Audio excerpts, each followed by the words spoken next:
All right, guys, before we get into the application idea that I was demonstrating or trying to demonstrate yesterday, I felt it was important to clarify a few things. Like first, the formatting issue I was referring to was the code on the left, not the typing on the right. The typing on the right was simply this program going so quickly that Microsoft Word itself was unable to keep up with it, right? And so that's what that little bar is up there for, right? It's for setting the speed between the characters. And I believe this function that's in there may be, there's a limit to it because it might be, like if you try and make it a little quicker than this, it may not go much quicker. I mean, I can change that through any means, but I'm not trying to sell or really create anything. I'm trying to educate, right? Because it's not that I'm so much trying to educate you because I'm a teacher or whatever. I'm trying to educate you so you guys don't walk off cliffs, right? Because at the end of the day, that's what I'm seeing happening.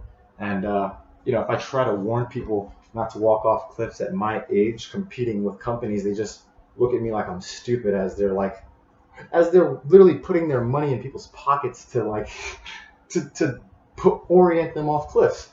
And so, maybe I wasn't able to give you enough confidence in your own abilities yesterday, right?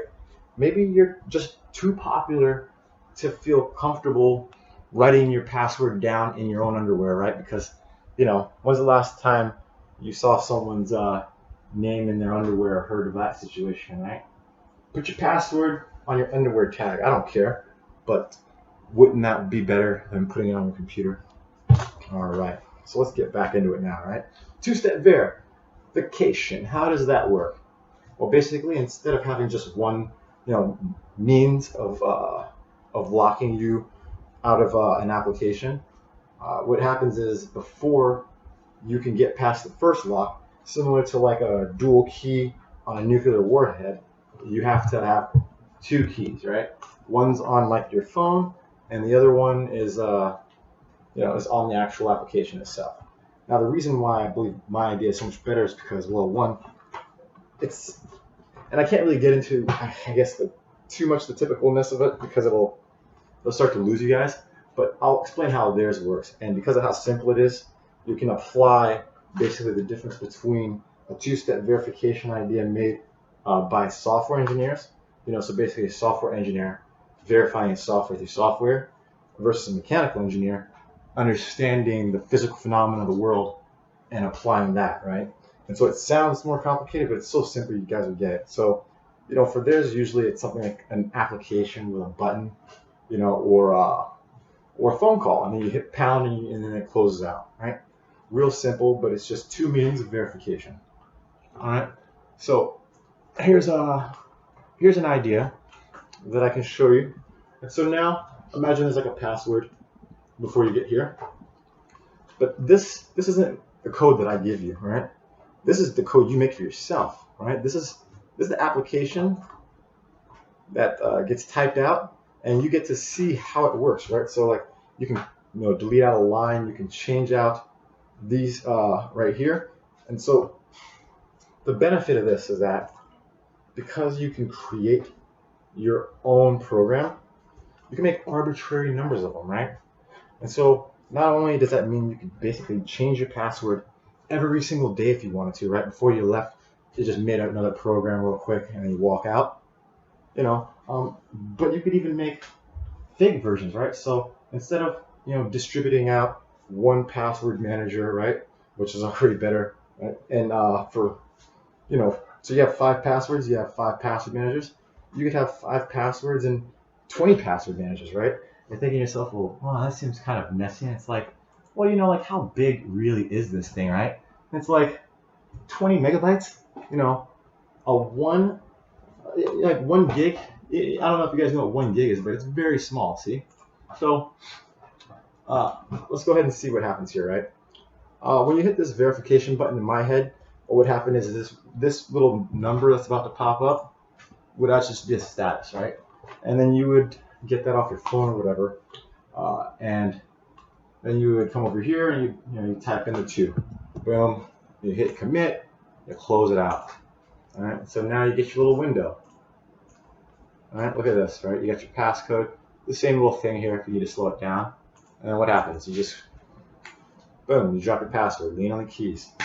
When you're done, you just close it out. Simple enough, right? But what happens if you get it wrong, right? Well, this is where the first aspect of understanding software comes in, right? Instead of just trying to block them consistently, like what is typically done, allowing them to continue to try and try some more, because they have all the time in the world. What I'll do is anything other than put the user input in, right? If you close it out prematurely, if you put it in incorrectly, hit commit or don't. Look at this little dummy window now. That's not quite the same. Muddy water. Okay, let's see what happens here. If I get my password now. That's not my password, but who's to say, right?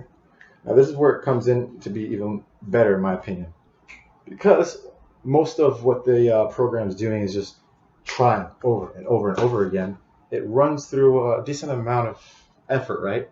And so these are the things that can't really happen actively while you're using your computer. And so what happens is it'll kind of maybe do a little bit of stuff here, but then when you walk away, it has a timeout function generally. That's what they do. They wait until you haven't touched it for a while, and then they start running stuff in the background. So instead, when they go to try this, right, and then they go to close it and do their thing, and you'll see, because unless you think my hands are that smooth, every so often it's just going to keep moving it around. And so right now I have two screens, so it might just disappear at some point in time. But this is just meant as a means to keep your computer awake as long as it can, so that way it's basically like sitting in a chair when there's only one chair available. And you're thinking to yourself, well, how do I get in now, right? Well, all you have to do is the second it stops, you just move it, right? And then now you're good. All it does is stop them from getting in. So now, all right, the next thing here, right? I think I already mentioned the fact that you can make arbitrary numbers of these. Hell, you're afraid that the password manager still isn't good enough? You can make a password manager for your password manager's password manager, right? Which one is the actual one that gets into the one? Well, all three of them maybe. Maybe you have literally 3 different versions that look to be the same. You can name them whatever arbitrary thing you want. You can keep as many of them around. And at the end of the day, who's to say which one is the real one? You could make another one, and then they think that's the updated one, and you're still using the old one for all they know. You know what I mean? That's the benefit of non-conformity, right? When everybody herds together, you become a target, right? And so you think to yourself, here, I'll give you an example. Why do you think iPhones are more secure than Android, generally speaking, right? Well, one is because, Android gives you, more freedoms as an engineer. Well, with more freedoms come more risk. But 2, it's honestly more it's a need. The fact of the matter is, right, if I was going to take my time to make a piece of malicious software to go and acquisition people's credit cards information from their phone, what would I do? Make it for Android? First of all, you already know that's not going to get used many people. And then which Android do you make it for? Are you going to make it for the Samsung and then the Samsung S10 or the Note or the Pixel? Or do you want to just make an application, right? Take the extra effort and target an iPhone, right? You're going to get way, way more people. So it has to be more secure. Otherwise, it would just collapse under its own weight. And so to finish off, right, like I said, if anyone is interested in this idea for whatever reason, message me and I'll explain to you kind of the idea of how my 3-step uses, sensory acquisitioning in order to verify, before it gets in, how you'll be able to use, a manual password with auto password or just an auto, or basically it's your freedom, right? You think to yourself well, if we have this application, what do you get out of it? It's like, I get to walk around in a world where people aren't just walking into burning buildings and then I go, oh, sucks to be them, right? And so why would I not then try and sell this idea? Because like I told you guys, I'm not a salesperson, right? I'm an engineer by nature, right? Most engineers you see, they This is I'm sorry, but I don't think most engineers are really engineers. I think they have degrees. I think they know how to put numbers into programs that already exist or use tools that already exist, but most engineers aren't really engineering, especially not the mechanical engineers, because the mechanical engineers aren't supposed to just stop at the surface. Oh, this thing rotates this way. Mechanical engineering, if you Google it right now, is the most versatile engineering there is, because we handle, or we're supposed to handle everything. You know, well, what would be the alternative, right? I sit here, I waste my time trying to sell you guys on this silly little product, right? When, just consider what, I mean, and I'm not saying I'm Elon Musk by any means, obviously, right? But think about this one guy, right, who, had the boring company, Solar City, Tesla, right? The first electrical car, or an electric motor car that basically has been interesting to anyone. He's the first single person to get the Russians, off their ass, right, and stop, sending us back and forth to the ISS on, technology that's older than your mom. But now he doesn't even care about the fact that they're trying to rip off his Falcon 9, because you know what he's doing? He's actively working to get to Mars, because he actually got a contract from NASA to build a rocket to take us to Mars. And so, would you have preferred that he sat around with PayPal, making PayPal the best company it could have been?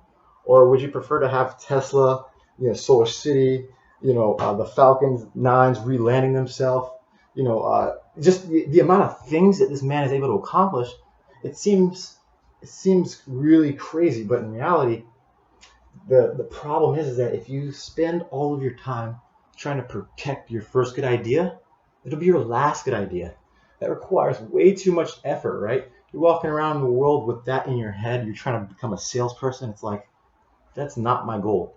I never got into engineering so that way I could start a business and become a salesperson, right? If I start a business for any reason, it's to create, but not to do whatever it is you think the goal is.